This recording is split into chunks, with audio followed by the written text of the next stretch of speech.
Welcome back to part 2 of the Colorado National Monument. In the opening scene, you saw a structure that we saw in the last video, and I called it mistakenly the Sentinel. It is not the Sentinel. It's the Independence Monument. The first person to climb the Independence Monument was John Otto. When he came to this area, it was about 1906, and as he looked through these canyons, he thought to himself that this would be a perfect place for a national park. And with pick and shovel, he started making this area accessible for the public, and he was instrumental in getting President Taft to name this a national park. He was also the first person to climb the Independence Monument, and he did it by digging holes in the sandstone and placing pipes to form a ladder-like structure. Pretty brave. I don't even like climbing ladders. So John Otto, now he was the instrumental. He lived here for over 20 years. Now he was the instrumental in making, there's the old Saddlehorn in the distance, and you can just make out the Colorado River.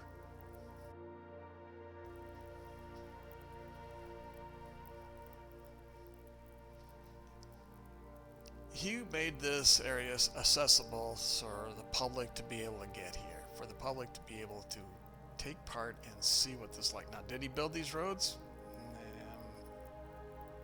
I doubt he built these roads. These roads were finished in the 1960s, I believe.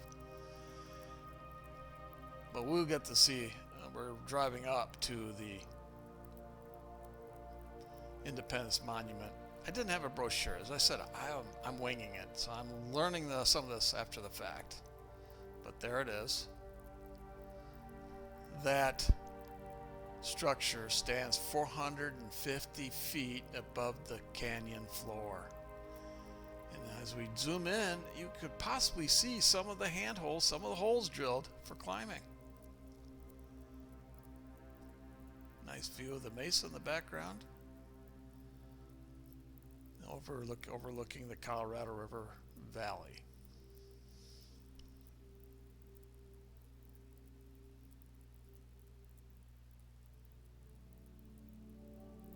This is Wingate sandstone. I think I've talked about that before. It's a pink quartz. This sandstone originally was just sand dunes. It was wind blown in. It is a softer sandstone than sandstone that is formed by water. You see that cone shape in the distance? That's because the capping sandstone, the fluvial sandstone, has fallen away, and that allows for wind erosion to shape that material in that cone-like shape. We'll see more of this later on.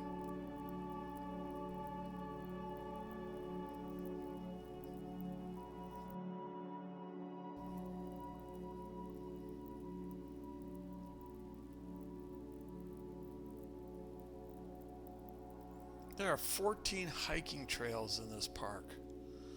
It's a good park for people who are in good shape and can breathe.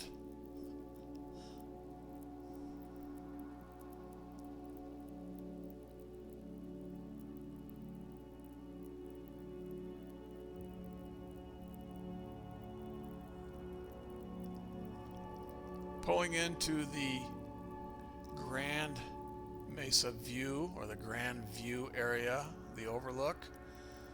You've got the canyons in front of you, the mesa in the background, beautiful red and purple rocks. See the white rock, the white sandstone at the top, the capping stone, and the mesa way off in the distance, 50 miles away.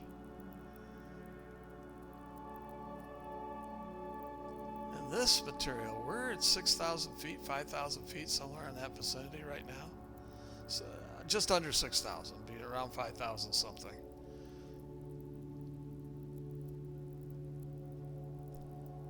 This is high desert, it really is. You see, with the road is wet. We did get some rain that day, but normally this area doesn't get much more than 12 inches of rain a year, and that includes snowfall. However, this area does get cold 2 to 3 months out of the year. It'll stay below freezing. We've seen freeze-thaw cause some erosion problems, and over at the Saddlehorn you can see freeze-thaw erosion.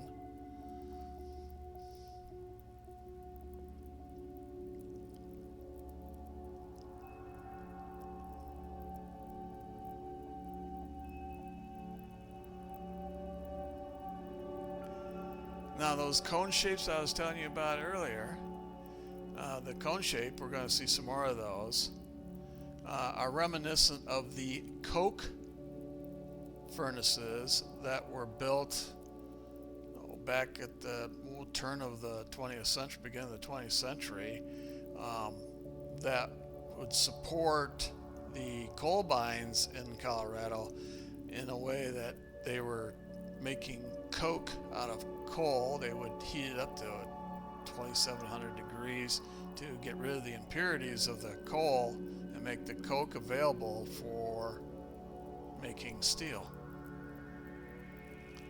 And they would have these rows of these cone-shaped furnaces built into the side of a hill, and they would be the main one that's along Highway 133 was in operation only for 10 years.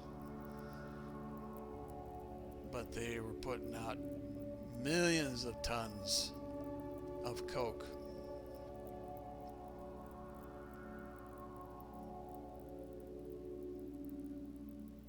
Colorado has some extensive coal mines around, but they're starting to close as people are trying to get away from coal-fired electricity.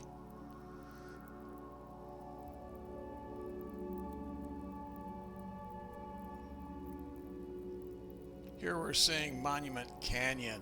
This is the pull-in for Monument Canyon. Beautiful shapes, the overshoot there, those spires in the background. Just a beautiful canyon.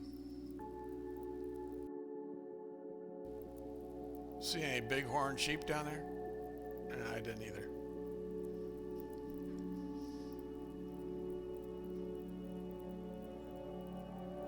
So the next one we're going to be seeing are called the coke ovens, and the reason why they're called that is because they have that shape, that conical shape that were reminiscent of the coke ovens that were built alongside the hills near the coal mines.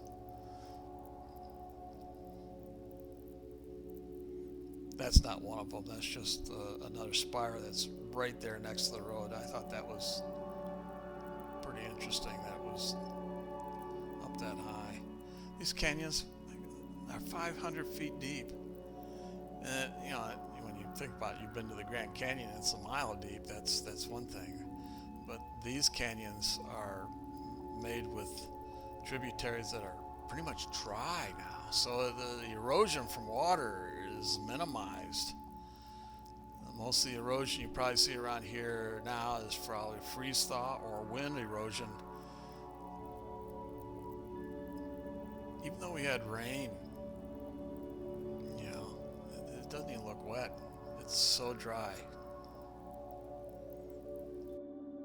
This is the canyon for the coke ovens, and there they are.